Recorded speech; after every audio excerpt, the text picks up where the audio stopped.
The whole premise of it is that the system is inherently racist. To people who are woke, you can never be woke enough. 1 minute series of videos where I explain the same things that Peter Boghossian is concerned about in terms of infiltrating the universities are infiltrating many churches today, and this is how it's done. Christians, I'm talking to you. Where do we think we sit now in the history of wokeism? We've peaked. I think we've peaked, but the damage that it's done to the institutions is nowhere near over. Now, mind you, I was getting my graduate degree in curriculum and instruction. So I was being trained to be a teacher, and this ideology was sprinkled everywhere in my studies at the university. So for wokeness to work, it needs one thing. Specifically, I'm talking about transitioning children before they're 18. What does Boghossian, who, by the way, is an atheist himself, okay, what does he have to offer us in terms of a solution? And why does he say later in the video, and we're going to get there, that new atheists are to blame for woke ideology?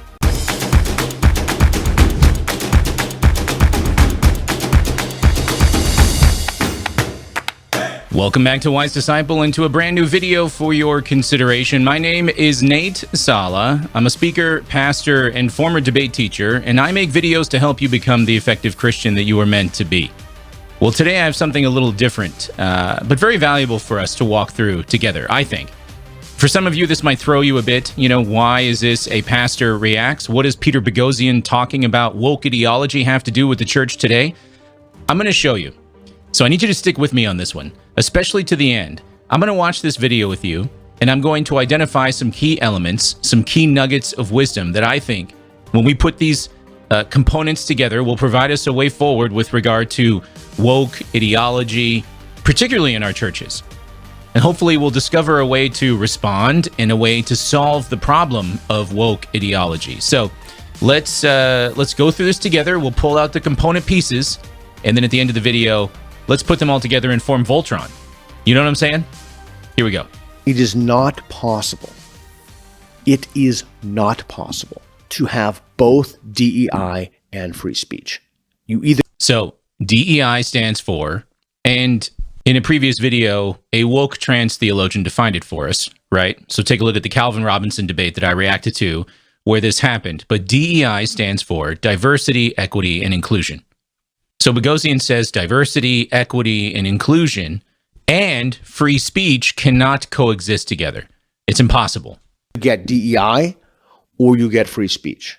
Anything else, so you have a simple choice. So anybody making a Chicago statement or this declaration, it's just not true. It's Harvard put something up about that recently. It's never going to work. It's literally impossible because the whole mission of DEI is to limit what people say so certain minorities won't feel, quote unquote, feel excluded. The whole premise of it is that the system is inherently racist.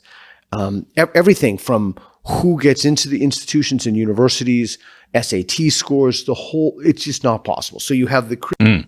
Now, I encourage you to watch the full discussion, and I'm going to give a link to that below. But why is this the case? What Boghossian is saying. Why cannot DEI and free speech exist together? Because of power. Woke ideology trades on the idea that everything is a power grab. So either the ones in power will keep power, or a new group will come along and take the power away from the ones who have it. In this dynamic, it's win-lose. So if folks have power, they win, and that also means the folks who don't have power lose. So when it comes to talking about these things and trying to have critical discussions about what kind of worldview underlies woke ideology and or woke narratives, you'll very often find people who want to take away our ability to speak against woke narratives. Why is that the case? Because they're taking away our power. That's the idea behind it. Chris Rufo idea. Now, here's the interesting thing. So in 1945, Karl Popper, also from your island, Austrian English, the philosopher of science, has a wonderful thing on the paradox of tolerance. And the paradox of tolerance is the idea that to what extent should the tolerant tolerate the intolerant? Mm-hmm. So I'm taking it out of the academy. So for example, the Netherlands right now, or actually London to an extent, but Sweden, to what extent should broadly liberal societies tolerate pockets of Islamic radicalism, people who are, in those views about homosexuality, those views about covering of women, etc. And so what we have, so this is how I view the system. You have a group of people who participate in an ideology. That ideology has metastasized throughout the educational system. Not only do they control bureaucracies, but they have a direct path to the president. Usually there's a kind of hierarchical organization in which one files a complaint or what have you, have to go. But the DEI goes right to the top. They are offices searching for tasks with the assumption that sexism and racism already exists, and bigotry and homophobia, rank bias of some sort, and we just need to figure out how it manifests. That's a tenet. That's a underlying principle of critical race theory. So to what extent do we tolerate the intolerant? And so Rufo is going after, and he's being very effective. He's working with Ron DeSantis right now, and I hope he's successful. And the criticism of Rufo, I don't think holds. The criticism is you're trying to do things that woke people are doing on the opposite end. So woke people are limiting what is Rufo speech. doing? Sorry. So Rufo is going in and eliminating DEI bureaucracies so we can have more of a classically liberal education. Okay. Why is that important? Why is it important that we eliminate bureaucracy? Which it sounds really bad to some people. It sounds like folks on the side of free speech are trying to fire people and harm other people's ability to make a living, right? Well, actually, no. The reason why that's so important is because if we cannot talk to each other and learn how to clash against someone else's ideas. By the way, clash is the basis of debate. But, so if you're a fan of my Debate Teacher React series, you better be watching this video right now. If we cannot learn to clash against opposing ideas and do that well, to do so in a civil and respectful manner, then moral evil and detestable and wicked acts will be given license to run rampant in our society. Why is that the case? Because no one will have the ability to identify it and call it out. If you can control a nation's language, you can control that nation. It's as simple as that. And by the way, I didn't say that. Saul Alinsky said that. If you don't know Saul Alinsky, check out his book, Rules for Radicals. It's an eye-opener. It explains a lot of what we're seeing today. What does this have to do with our response as Christians, Nate? Well, stick with me. I'm going to explain in a bit. To what extent should we tolerate the intolerant when the very people, once they get kicked out from the DEI bureaucracy, they're screaming about free speech? The very people who are taking away everybody else's free speech. So I hope Rufo is successful. I don't know if he'll be, but I'm not going to wait and find out. I'm going to build new things. I'm going to make an institution. I'm going to help contribute to an institution that's based upon free speech and open inquiry and genuine curiosity, where people who have questions can ask without fear of, cancellation or being, just a priori repudiated if something someone says. That's the interesting debate that we're having in Britain as well about CRT in schools, not just in universities. But for those of us who believe in free speech, how do we deal with CRT and the banning of it altogether? How do we get rid of it? Or how can we say we're for pro free speech if we don't somehow tolerate it? And maybe that's back to the tolerance paradox. But how does one deal with that? Or does that mean that you're not? So when I was in grad school, and this was a while ago now, I was already seeing CRT and social justice come to the fore. It wasn't being called CRT at that point. Social justice and multiculturalism were the terms being thrown around more frequently at the time. But the fully formed worldview of CRT and social justice was definitely being articulated at the university that I attended. I say worldview because that's essentially what it is. CRT and social justice begins with certain presuppositions about the world and then operates from those presuppositions. It is a worldview in the same way that one's worldview begins with certain foundational beliefs and then operates based on those beliefs. Some of those presuppositions are systemic racism, white supremacy, white privilege, patriarchy, imperialism. You know what I mean? These are just taken for granted. And then the data that we have of the world that we experience is interpreted through this worldview based on these unique ideas. Now, mind you, I was getting my graduate degree in curriculum and instruction. So I was being trained to be a teacher, and this ideology was sprinkled everywhere in my studies at the university. One semester, I had to attend a multiculturalism class where the students were trained to redefine terms like racism, as well as unlearn scientific studies that did not comport with the social justice worldview. This is where I heard for the first time that there are other ways of knowing, that reason and evidence-based knowledge is unfairly given advantage over traditions, folklore, and the lived experiences of non-white people. Does that sound familiar to you at all? That we should understand the world around us through our lived experience? Do you remember that Calvin Robinson debate that I reacted to? That's exactly what Dr. Espinosa said. If you're not seeing it, I'll say it directly. The same things that Peter Boghossian is concerned about in terms of infiltrating the universities are infiltrating many churches today, and this is how it's done.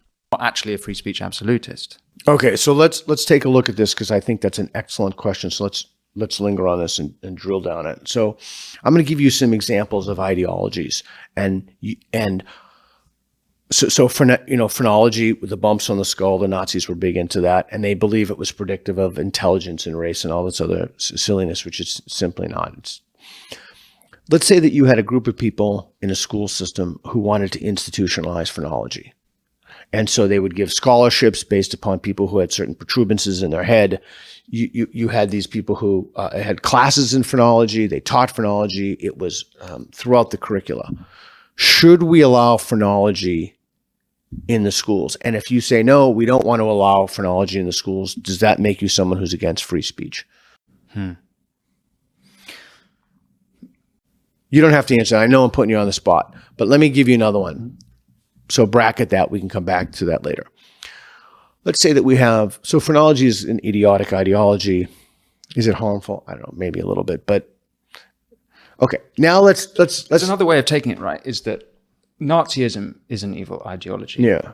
That's where I was going next. Yeah, so one needs to teach children about what happened, and maybe it comes in a history class, right? Rather than a philosophy class. We don't teach Nazi philosophy, but we touch what this is, and maybe that's another way of dealing it. I guess the bigger problem with CRT is it's not really so much. It's certainly not a history, although there's a history of the philosophy, but it's a way of seeing the world, and actually everything else is seen through that prism. So it's kind of like a whole other problem. Right. Okay. Now we're getting to why I wanted to watch this with you. Okay. CRT is a way of seeing the world. In other words, it's a worldview. It's not a singular proposition. It's an entire worldview. This is a component piece that we need to pull out and we need to set to the side for later, because we're going to talk about this at the end of the video. If you've been trying to figure out what to do with woke ideology, what the proper response is, specifically as it connects to church, Christians, I'm talking to you, then we need to start figuring out how to engage opposing worldviews, right? Particularly a worldview that will not allow for critique, at least not in the way that a realist or a Christian would allow for critique from non-believers. Remember, a moment ago, Boghossian pointed out, and rightly so, that DEI is against free speech. Diversity, equity, and inclusion is against free speech. So what's the strategy when it comes to challenging this kind of cultural juggernaut? That's what you should be thinking through. That plus, what does Boghossian, who, by the way, is an atheist himself, okay, what does he have to offer us in terms of a solution? And why does he say later in the video, and we're going to get there, that new atheists are to blame for woke ideology? We're going to get to all of that in a bit. Just stick with me. You've used the word woke, which I think is a pejorative term. Yeah. And but very basic question, because there seems to be some debate about this or stumbling on this, the definition of woke. When you use the term woke, simple question, but what do you mean? I mean, it's actually very easy to understand. It's not even remotely complicated at all. It's that there are systemic injustices. To people who are woke, you can never be woke enough. I did a 1 minute series of videos where I explain words that woke people use in 1 minute. It means that you have an awareness of systemic injustice. It means that that injustice is somehow rooted in the system, and usually that, almost always, but not always, that revolves around some kind of something with an identity level salience, race, gender, sexual orientation, trans status, etc. What's important to point out here is that these aspects of the worldview, right? Systemic racism, systemic injustice, patriarchy, etc. These things are just presupposed. They're just adopted whole cloth. That's where the woke person begins in terms of a starting point. We begin with systemic injustice, and then we set about trying to solve it, right? Well, wait a second. What do you mean by systemic injustice, and how did you come to the conclusion that it exists in the first place? You see, these are the same questions we would ask of a false religion, right? Okay, so if you're tracking this, there's another component piece. Let's pull it out. We'll set it to the side, and we'll talk about it later. That seems like quite a complex, because I've seen it as really just excessive progressivism. And Yeah, I mean, is that too simple? Yeah, I mean, look, people have called it, Wesleyan calls it the successor ideology. Majid Nawaz calls it regressive leftism. Helen Pluckrose calls it critical social justice. I usually use social justice, uppercase S, and it goes by different names, and they basically mean the same thing. Do you think in America, are we yet to have peak woke? Are we in the woke clash? Where do we think we sit now in the history of wokeism? Where do you think we've peaked? I think we've peaked, but the damage that it's done to the institutions is nowhere near over. Okay, let that sink in for a moment. And by the way, I think I agree with this. Okay, we have hit peak wokeness in America. So I take that to mean that people are already starting to rise up against this false worldview.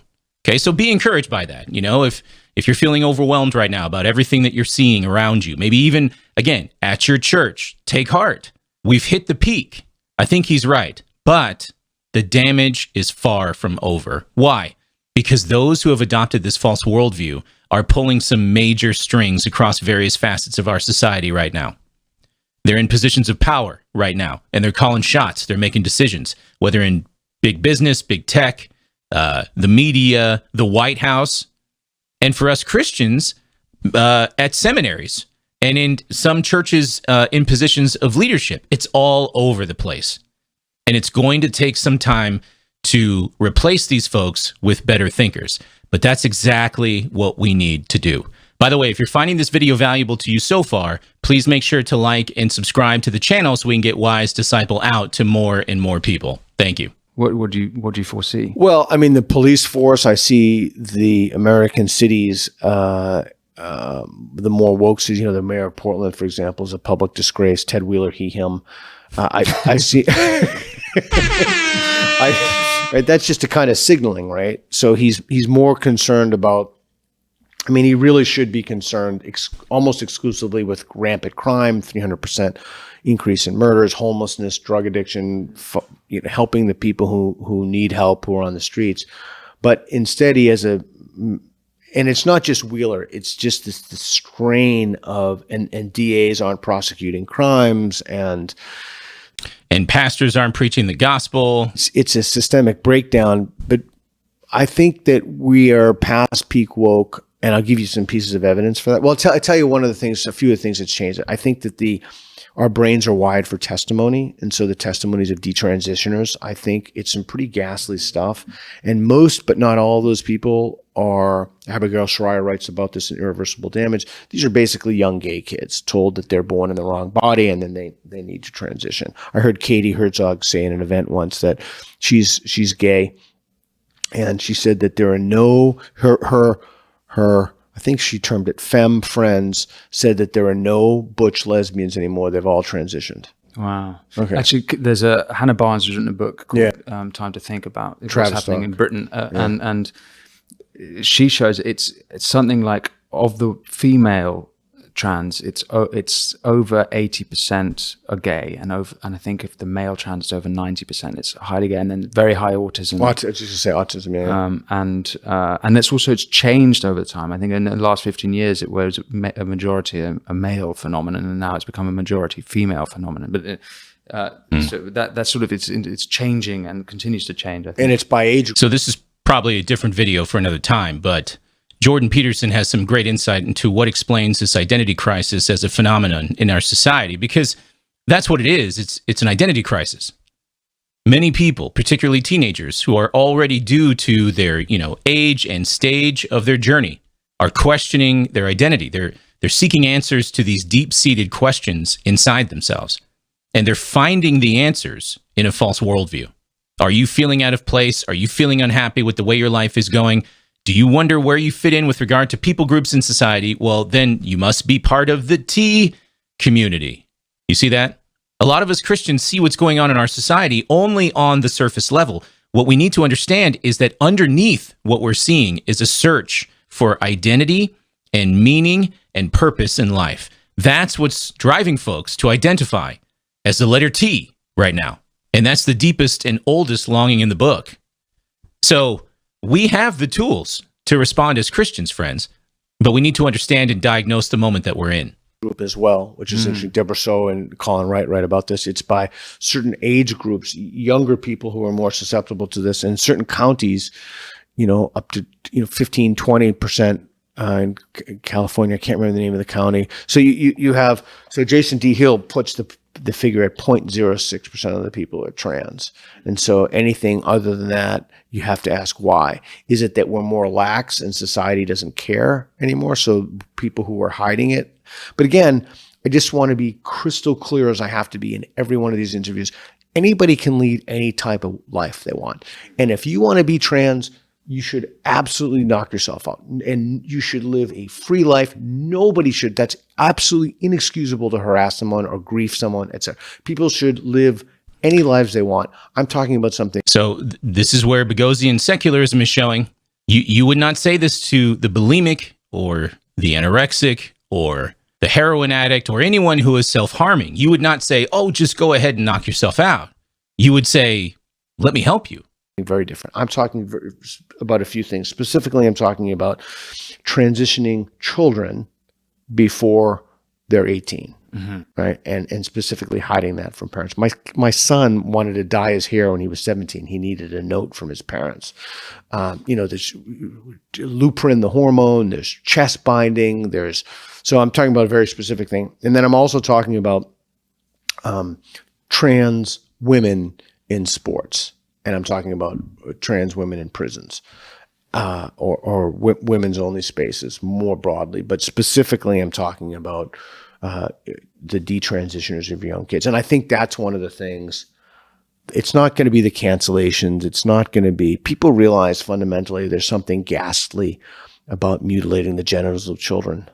Absolutely. And if you see the photographs, I don't know how anyone could possibly look at that and think otherwise. And I just want to linger on that for a second. But that's why my prediction to you is that once the ideology falls into ill repute or disrepute, what you'll see is epic gaslighting. And you're starting to see it now, which is also why I see it's I never believe that. This is not, nobody wants to defund the police. There's an article in the New York Times, yes, we really do mean abolish the police. And the same people are saying, well, so I think that there's going to be... Well, I maybe disagree with you on this, is that in Britain, I think we're past peak trans ideology and the madness of it. And again, I have agreed with everything you said. I would never identify as anti-trans. I'd say I'm pro-woman and also pro-protecting children. Right. But at the ballot box, for example, and we had this in Scotland, Nicola Sturgeon had to leave the leadership of the Scottish National Party because she was unable to answer the question, what is a woman? People see that and they go, are you insane? Even the leader of the opposition in Britain, Keir Starmer, says that 99.9% of women don't have a penis, as in 1 in 1,000 do. Right. So and people see that and you go insane. And it's unpopular in the ballot box. But here in this country, I see someone like Dylan Mulvaney, and I don't see the same backlash. I don't see people. I see certainly conservatives, and I see women's rights activists digging in their heels and upset about it. But I don't see ideas being changed. It just seems that people are just doubling down in their own little silos. That's right. Yeah, it's difficult. Why is that the case? You got to ask the question. Why is that the case that this is happening? My answer is for the same reason that keeps a lot of people from repenting and following Jesus Christ. The current paradigm of communication in our society provides a buffer from hearing the gospel and from considering the Christian faith. What I mean is, there is this implicit rule in our society that we should never discuss politics, religion, and, I always forget the last one. What's the other one? Politics, religion, whatever. But that's what I'm trying to say. The reason why we're stuck in silos is because of the way that we communicate to each other furthers silos. It perpetuates tribalism, and it keeps us apart from each other, which is weird because we appear to be talking to each other more and more than ever before. If you just approach societal conversations from like a volume perspective, right? We just won't shut up as a society. Everyone has a voice now, thanks to social media. But then wait, think about that. If we're talking more and more to each other, and the silos and the tribalism is at an all-time high, then what's the problem? It has to be the way we're talking to each other, right? All right, let's pull that component piece out and we'll set it to the side. Remember, woke ideology, CRT, all of that is a worldview. What do we do with worldviews? We ask certain kinds of questions. Why? Because the way folks are communicating right now is furthering the silos.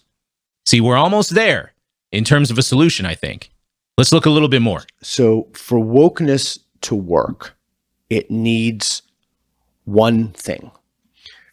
It needs a double meaning of a word. It means that one woke word has to have two meanings. It has to have the meaning in common parlance, and it has to have the woke meaning. So this is referred to as the Mott. We spoke about this briefly, the Mott and the Bailey. So it sounds like Boghossian is referring to the Mott and the Bailey fallacy, okay? And essentially how this works is a person will conflate two meanings or two positions, one that is more easily defended and the other one which is much harder and more controversial to defend, and then they'll end up like conflating these two things. So in a normal conversation, you hear like a woke word or a phrase, you know, like social justice, right? And you'll hear it being used in the way that we normally would. Justice is basically the idea that people are to be treated fairly, right? The Black Lives Matter movement did the same thing. Well, don't you think Black Lives Matter? Well, of course. But that's not what these phrases really mean within woke circles. That's not how it is really understood according to, you know, the ideologues like Kimberly Crenshaw or Derek Bell or somebody. So again, here's another component piece to consider. The meaning of words, the meaning of phrases is extremely important to understand woke ideology. I suspect one of the reasons why folks get away with the Mott and Bailey fallacy is simply because we will not ask the question, what do you mean by that? No, instead, we will slip into the typical paradigm of communication, and then we'll just start talking back to a person. We'll keep talking, assuming that we understand the phrase that we just heard them say. And that allows for the Mott and Bailey fallacy. You see that? Bailey is the way that woke people use the words. The Mott is the way that normal people use the words, like equity. Inclusion is a good one. We want everyone, of course, you want people to be included. And so what happens is like when I was in Hungary or Austria or basically any place outside the Anglosphere, and that includes India as well. When you translate a woke word into another language, the only thing that translates is the Mott, is the primary meaning of the word. The secondary meaning of the word doesn't translate. It doesn't translate. So the consequence of that is that in order for woke to infect a system and spread throughout the system, it has to be an English word. So interesting. So which words are then hitting the continent? The same words that we use in English: diversity, equity, inclusion, belonging. The whole list, triggering, the whole thing. So they use the English word. They use English words. Now, woke can work in any language, but English is the language of woke, and so you can't, like, if you did that in German or Hungarian or what have you, it just wouldn't. It wouldn't make any sense. And then when it made it into public policy documents, people would say, "Well, look, we know the definition of the word. What are you talking about?" But when it makes it into a public policy definition in the Anglosphere, then the woke people go to the Bailey. They go to the woke definition of the word, and it's too late at that point because it's already in public policy. I'm gonna let that sit for a moment. This is a fascinating discussion. I didn't even know that. But this is why, again, it is extremely important that we stop talking to each other the way that we typically do in society. The solution here rests in changing the way that we communicate, doesn't it? Interesting. Yeah. There's perhaps zooming out a little bit, but back to the idea of woke. you, before we started recording, you talked about you gave me the impression you sort of given up in engaging in conversation with the woke, which is striking given that you've written a whole book about how to engage and dig into the epistemology of woke thought and how to have positive conversations. Indeed, the book is called How to Have Constructive Conversations. And yet you seem to have given up. Have you given up? Okay, no. So let me clarify. This is really important. So we're talking about, by and large, a group of people who believe that dialogue and discourse are inherently not only racist in and of themselves, but it's called privilege preserving epistemic pushback. The person who is engaged in the dialogue, it is just a way, they're only engaged in the dialogue as a way to maintain power. And if you're a woke person, I don't want to give that platforming, a non-consensual co-platforming. I don't want to engage that person to amplify their voice to hurt marginalized people. So it is a choice they themselves have made to not engage their people with whom they have some ideological disagreement. But the consequence of that ultimately is that it's a mimetic device to prevent the ideology from any kind of penetration from anything that could dislodge the ideology or could decrease. That's right. It insulates the worldview from any form of skeptical investigation or critique. What happens when a woke ideologue is challenged to justify their views logically?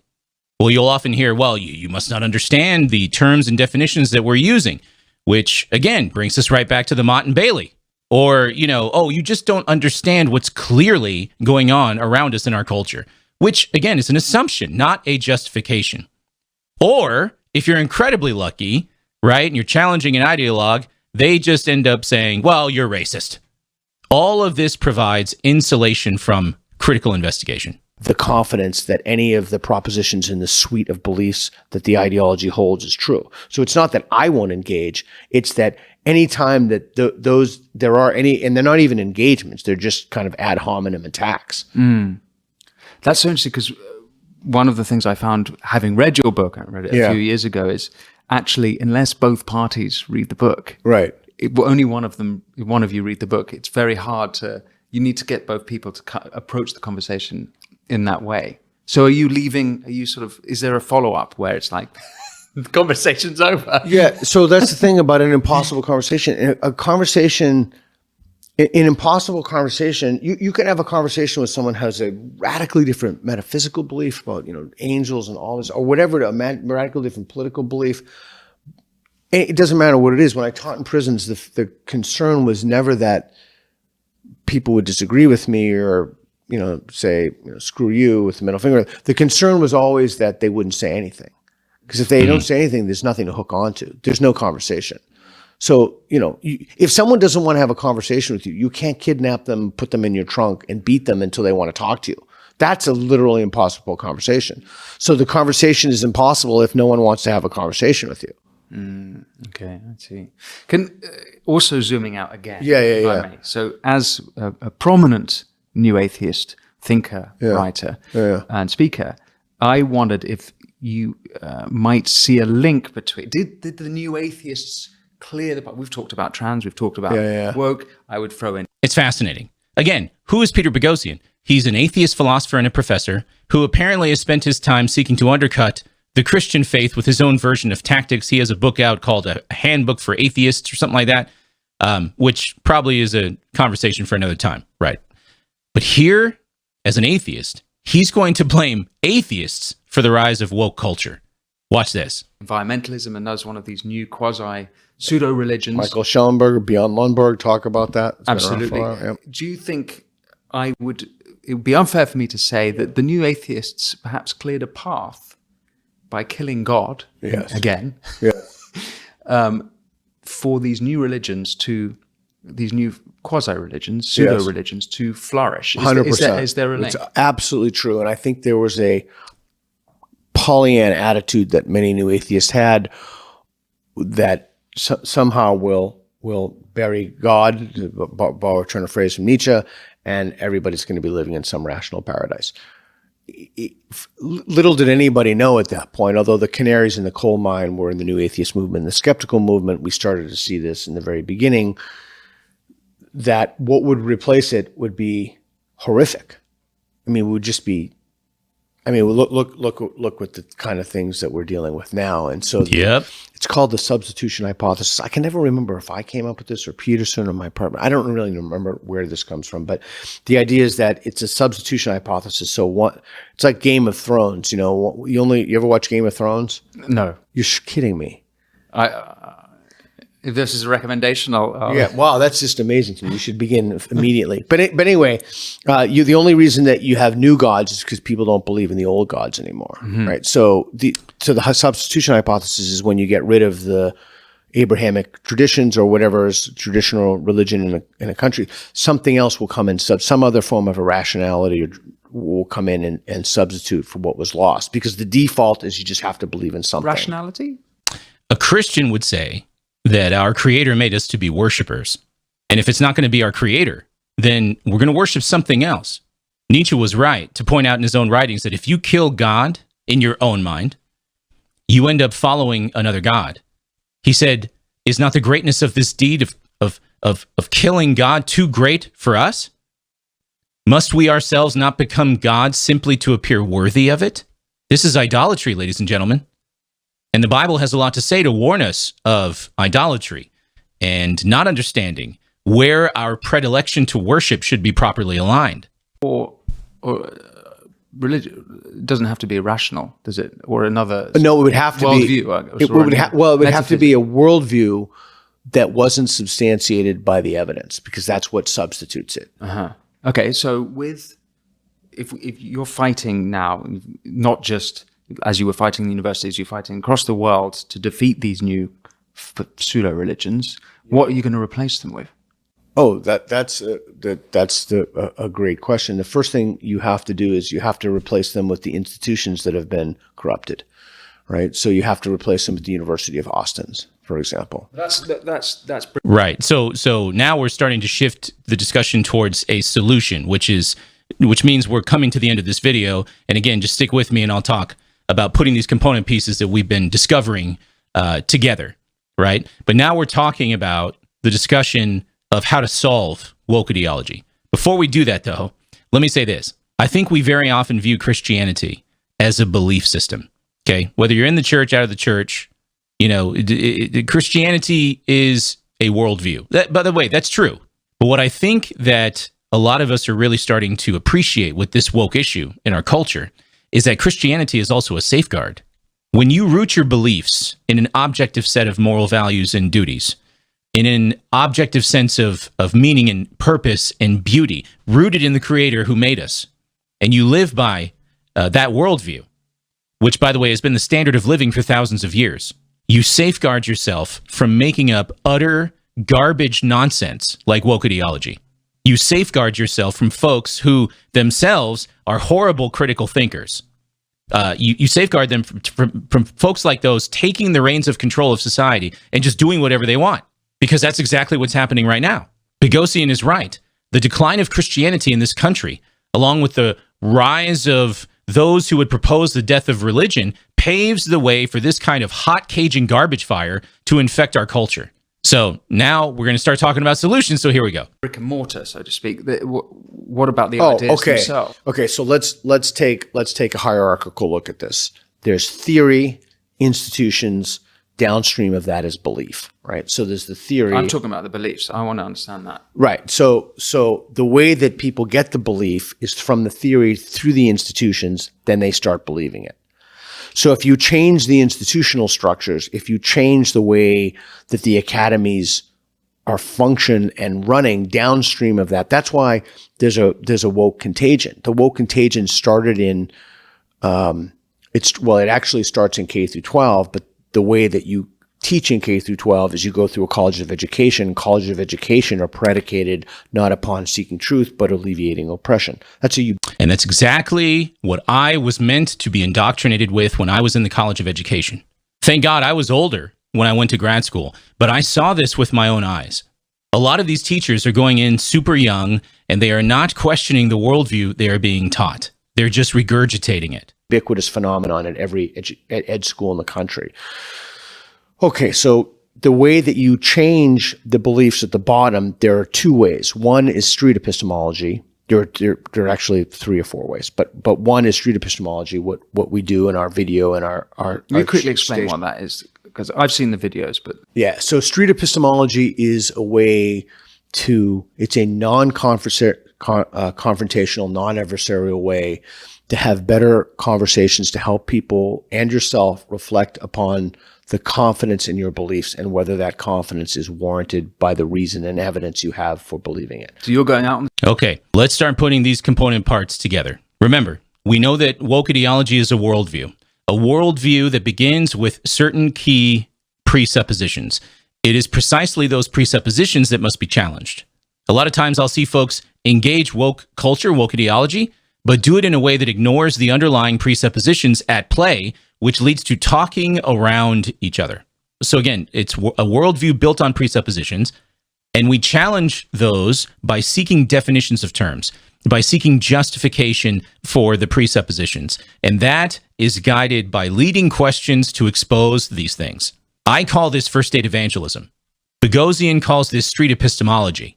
Some of you are already familiar with like Tactics by Greg Koukl, but here we go. This is how we deal with woke culture. Even in a church, Nate? Yes, even in a church. Street. Yeah, all Random over the strangers world. Together. Never, no actors, 100% random people, strangers everywhere. We just got back from reading. I just got back from Australia. We just got back from Florida. We just got back from Puerto Rico. We're going to go to your island next. And what we do is we just put tape on the ground from strongly disagree, slightly disagree, neutral to the strongly agree. We ask people what they want to talk about, and we take epistemology, what it is, how you know what you know, out of the universities, and we bring it to the streets. And we give people tools that they can use to not only have civil conversations, but to figure out if they're warranted or justified in the confidence of their beliefs. We just did a really interesting one the other day with a young girl. We never do people under 18 because you need parental permission to view, but her mom was there, and the claim was Miley Cyrus was the best singer ever. I heard Miley Cyrus. I couldn't tell you. I listened to Tool and heavy metal. I couldn't tell you one song Miley Cyrus. You know who Miley Cyrus is? I'm a great admirer of her music, and she's a great talent in I know departments. I know nothing about her. Like Wrecking Ball, you know Wrecking Ball. It's a great song. I listen to heavy metal. I don't know any of this We'll stuff. have a little Wrecking Ball session later, Miley session. Well, I don't know if I know you well enough to want that, but did I do something wrong? I don't know. No, just on my side. But so she, her claim was Miley Cyrus is the best, and she stood on the strongly agree. But after only a few questions in a few minutes, she went to the agree, just targeted Socratic questions to help her think, to help her give her a tool. And I told her mom, it's like, you can do this. What does this look like at the woke level? Right? That's probably what you're wondering. And maybe Boghossian will say something about that in a moment. But let's look at the woke assumption. America is systemically racist. Okay. 2 initial questions to bring to this conversation. What do you mean by that? And how did you come to that conclusion? Right? These are diagnostic questions that seek clarification, and they seek justification for the claims that people make. Okay. America is systemically racist. What do you mean by systemic? And what do you mean by racist? Well, by racist, I mean that racism is prejudice plus power, right? Have you heard this? So then the response is, really, what does power have to do with it? Why is the traditional definition of racism insufficient? In other words, why introduce power and a power dynamic to racism? Seems like some ethnicities would then be off the hook in terms of prejudice, or at least the way that prejudice invades on racism. You see how this works? If we get used to asking the right kinds of questions to clarify and justify claims from the woke side, we will discover there is no good justification for the ideology. And once people realize that for themselves, like it starts to sink in, it's game over. With anybody, you could do this at work. So anyway, so the one of the ways downstream, what replaces it is you give people tools so that they can lead a better life. And this is a way that the word community is actually applicable. They can help their communities. Sorry, go ahead. That's wonderful, and actually, it's particularly effective seeing is you're filming it so people can watch it, and it's free. Yeah, and it's free. But I think my question, sort of, without being sort of too rude, because don't worry. Say anything you want to me.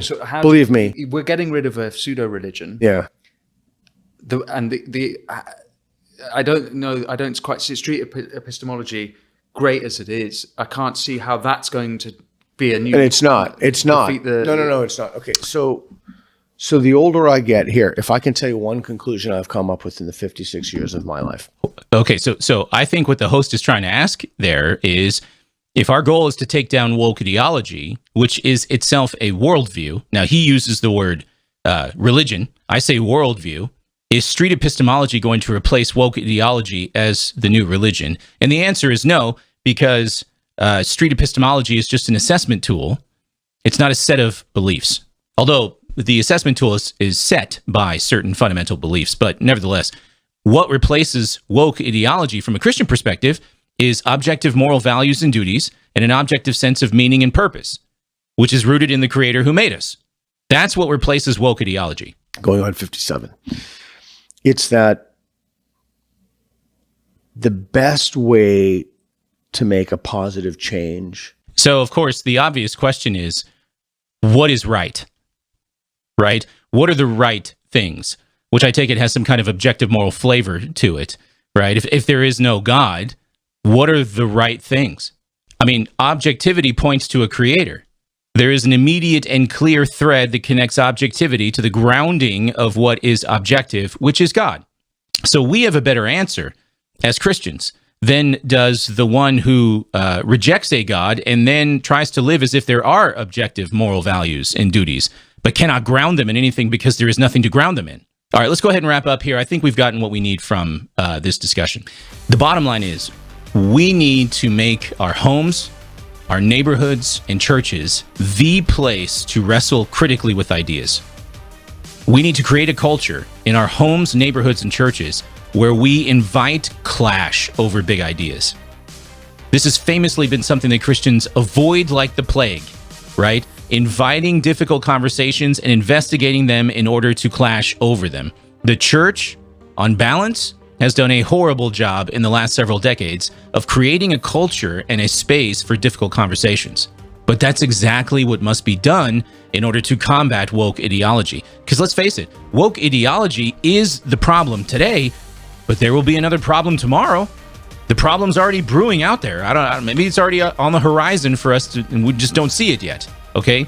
So we need to be ready with an effective strategy now in order to stand firm and build our house on solid rock.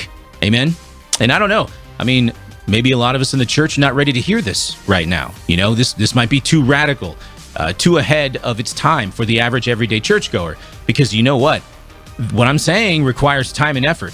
And boy, you know, I get it. We're just out there. We're trying to do our jobs. We're coming home. We're handling the 1,000 other things going on in our lives, and then we're trying to get a little bit of sleep before waking up and doing it all over again. I understand all of that. All I would say is, well, most of the stuff that we find ourselves doing is ultimately meaningless and therefore a waste of time. So maybe that's another video for another time, right? Could we all cut out pointless activities and replace them with preparation so that we can stand against false ideologies that destroy cultures over time? Yes, we can. So let's get into the habit. And it starts with you at the individual level. Let's get into the habit of being a person who asks way more questions than we make speeches. Let's not take for granted the things that we hear people say, but let's ask clarification questions and justification questions for the claims that folks make around us. And let's start asking leading questions to evaluate and expose the flaws that we see in others' worldviews. I can hear the objections, but Nate, it's too late. You know, Boghossian said that the damage is already done. Well, the ideologues are in positions of power. That's true. But we need to play the long game. How will these ideologues who hold these positions of influence in culture be replaced unless we spend time on the ground creating a culture where their replacements will learn to be better thinkers, and they'll learn to challenge bad ideas, and they'll learn to seek to justify the claims that they hear? It is very difficult to change a radical's mind, particularly when they hold to positions of influence based on their radical beliefs. It is a lot easier to train up and shape the minds of the folks that replace them. Don't think about how to solve this in the next 5 to 10 months. Think about how we can solve this issue in the next 5 to 10 years. Create a culture of clash and raising the level of discourse of challenging bad ideas by asking the right kinds of questions to clarify and justify claims and beliefs, and I can promise you, we will see this woke garbage disappear.